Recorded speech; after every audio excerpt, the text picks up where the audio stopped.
Nous ne pouvons prier avec foi que si Dieu nous a parlé.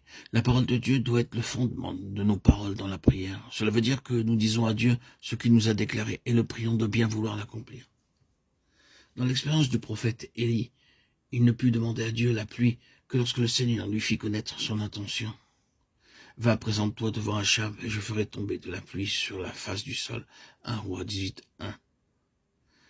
Tant que cette intention divine ne lui avait pas été révélée, Élie ne possédait pas en son esprit la connaissance de la volonté de Dieu.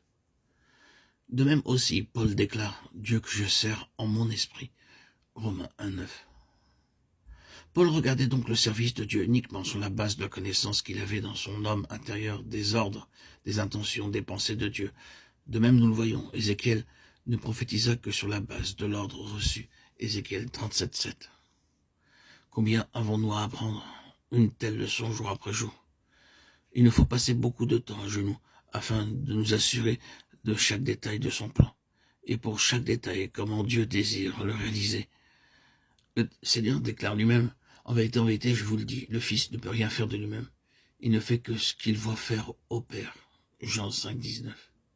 Rien, nous le voyons dans ses activités émanées de sa propre initiative, mais tout reposait sur la révélation donnée par le Père. Ainsi, nous voyons Ézéchiel prophétiser sur la base de la parole reçue. Et comme je prophétisais, il eut un bruit, et voici, il se fit un mouvement. Et les os s'approchèrent les uns des autres. Je regardais, voici, il leur vint des nerfs, la chair crue, et la peau les couvrit par-dessus. Mais il n'y avait point en eux d'esprit. Ézéchiel 37:7-8.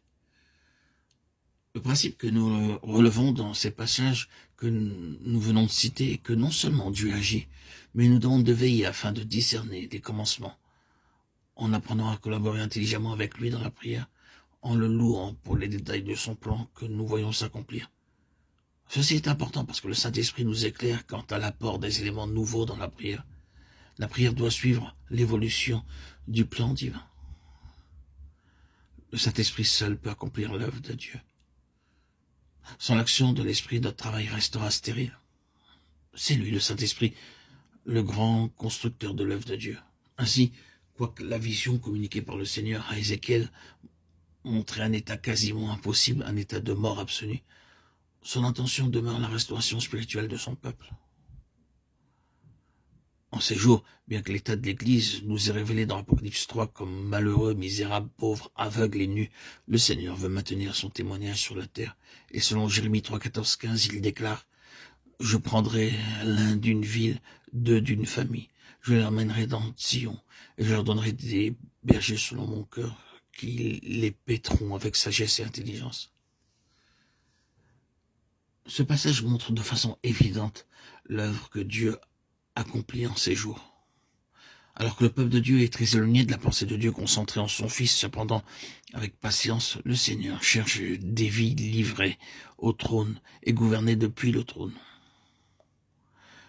Quoique le travail s'accomplisse par l'Esprit, Dieu réclame cependant des vases dans lesquels il révélera son besoin et placera son fardeau pour son témoignage.